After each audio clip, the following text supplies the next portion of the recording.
2002년 여름, 이 당시 우리나라는 한일 월드컵으로 전국이 들썩일 때다.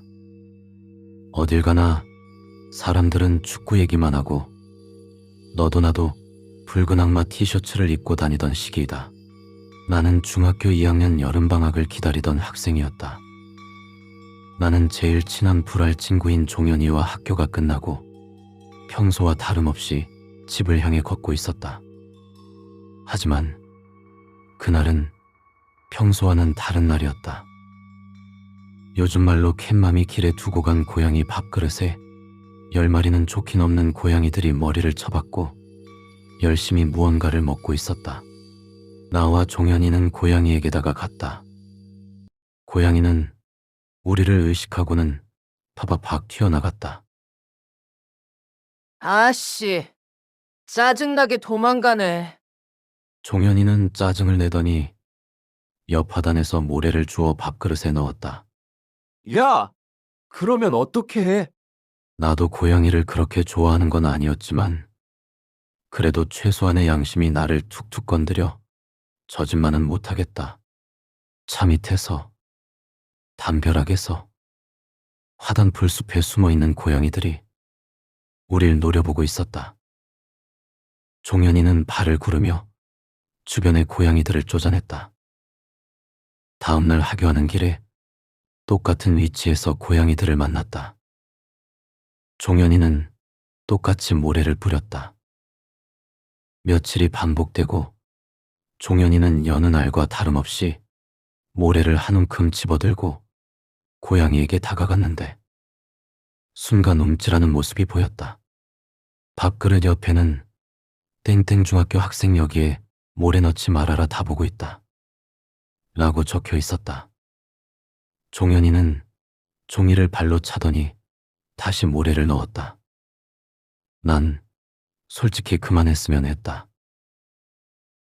야, 그만해. 왜 그러는데?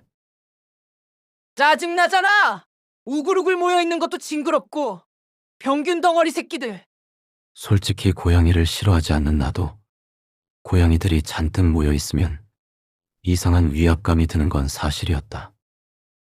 어찌 보면 그 때문에 종현이의 행동을 방관하는 것일 수도 있다. 다음날 하굣길에 그 장소를 마주쳤다. 역시나 고양이들이 저녁 식사를 하고 있었다. 종현이는 어제 써있던 경고의 말을 무시하고 또다시 모래를 집어넣었다. 종현아, 혼날 것 같은데 그만하지. 못 먹게 하든지 아님 모래 처먹고 그냥 죽어야 돼. 종현이의 눈빛은 내가 알던 종현이가 아니었다.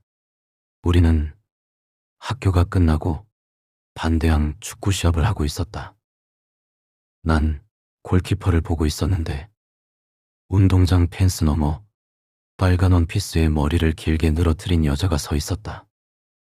멀리서 보기에도 유독 붉은 원피스의 이상하리만큼 눈에 확 띄었다. 왜냐하면 그 여자는 펜스 너머에서 종현이를 손가락으로 가리키며 종현이가 움직이는 쪽으로 손가락도 같이 따라가고 있었다. 전반전이 끝나고 휴식 시간에 운동장 수도가로 가서 시원하게 세수를 하고 뒤돌았을 때 그 여자는 계속 손가락질을 하고 있었다. 종현아, 저기 저 여자가 너 손가락으로 가리키고 있는데? 종현이는 두리번 대더니 어디 빨간 드레스? 붉은 악마 아냐? 저 여자 널 가리키고 있는 것 같은데? 종현이는 뭐가 그렇게 재밌는지 낄낄대고 웃어넘겼다.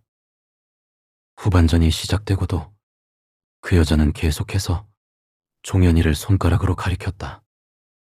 시합이 끝나고 우리는 집으로 가고 있었다. 누군가 계속 쳐다보는 느낌이 들어 뒤를 돌아봤을 때 그 여자가 적당한 거리를 두고 우릴 쫓아오고 있었다. 그 손가락질하는 모습 그대로. 종현아, 저 여자가 계속 따라와. 종현이는 뒤를 돌아보고는 아 씨발 진짜! 경찰에 신고하기 전에 꺼져라 진짜! 욕을 내뱉고 걸어갔다. 우리는 고양이들이 밥 먹는 장소에 다다랐다. 그 순간 고양이들이 도망치지 않고 먹던 것을 멈추고는 일제히 종현이를 쳐다보았다. 오늘은 종현이가 무시하고 그냥 지나쳤다. 몇 걸음 걸은 뒤 그 여자가 계속 따라오는지 뒤돌아봤다. 그 여자는 고양이들 사이에 쪼그리고 앉아 고양이들과 우리를 노려보고 있었다. 종현이에게 얘기하려는데 야, 그냥 앞에 보고 가. 나도 알고 있어. 종현이는 그 경고장을 쓴 사람이 저 여자라는 것을 알고 있었다. 나도 무서워서 그냥 앞만 보고 걸었다. 다음 날 아침 종현이와 나는 힘든 몸을 이끌고 등교하고 있었다.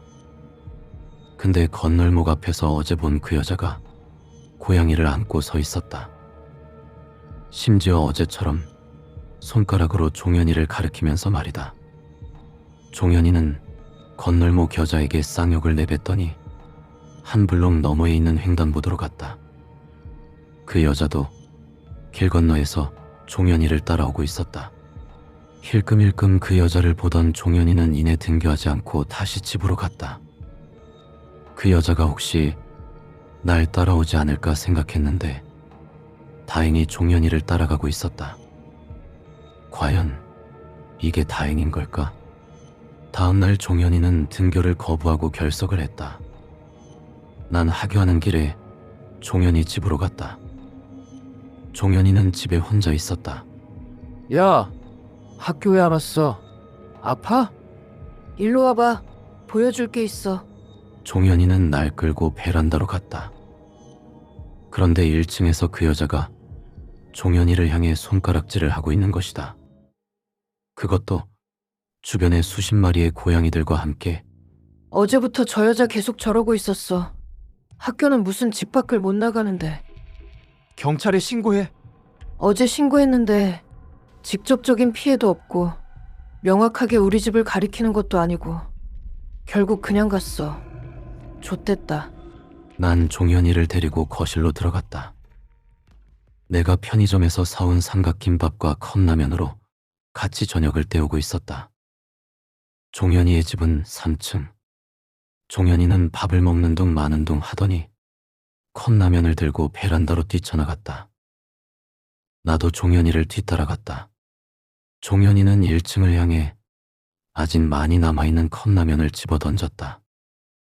고양이들은 잽싸게 피했지만 그 여자가 컵라면을 몽땅 뒤집어 썼다. 엄청 뜨거울 텐데. 그래도 그 여자는 아랑곳하지 않고 손가락질을 이어갔다.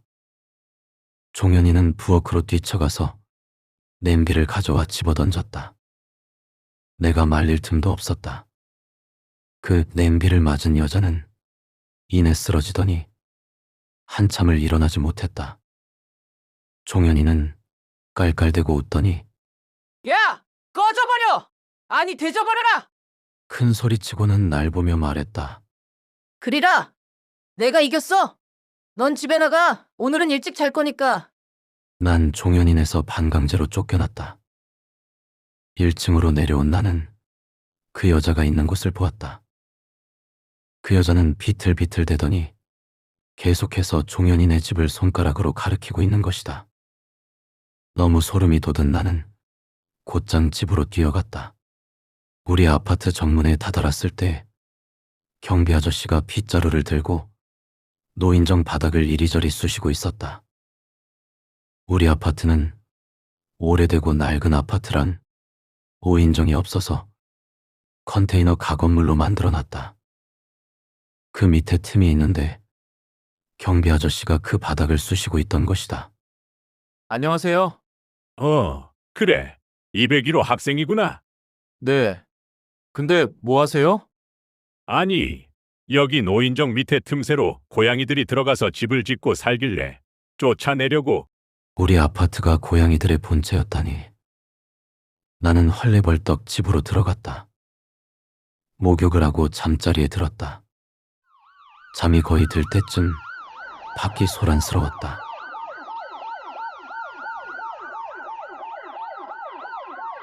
그릴 엄마, 그리라. 우리 아파트에 불이 났어. 빨리 나가! 아파트에 불이 난 것이다. 우리 셋은 급하게 뛰쳐나왔고 소방차가 불을 끄고 있었다. 노인정에 불이 난 것이다. 컨테이너 밑에서는 불이 붙은 고양이들이 뛰쳐나오고 절규하고 있었다. 그때 그 빨간 드레스 입은 여자가 고양이를 구하기 위해 뛰쳐들어갔다. 얼마나 빠른지 소방관도 경찰도 그 여자를 막지 못했다.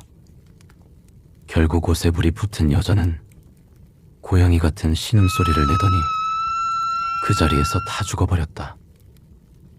나는 너무 무서워서 뒷걸음질을 쳤다. 그때 누군가와 툭 하고 부딪혔다. 다름 아닌 종현이었다. 종현이의 한 손에는 라이터와 한 손에는 신호가 들려 있었고 종현이는 뭐라고 중얼댔다. 내가 이겼어, 내가 이겼어. 진짜 이겼어. 병균 새끼들 존나게 잘 탄다. 히히히.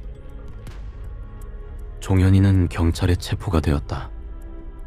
종현이 부모님께 들은 얘긴데 종현이는 결벽증이 있었고 길고양이에게 병균이 많다는 뉴스를 보고는 멋대로 해석해서 모두 죽이려고 했다는 것이다.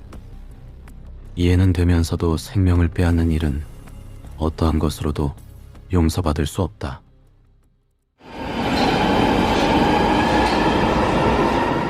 (10년이) 흐르고 이제는 기억하기 싫은 평생의 트라우마로 남는 기억이다. 하지만 종현이를 면회하기 위해 병원으로 가는 길에는 항상 이 생각이 어제 일처럼 떠오른다.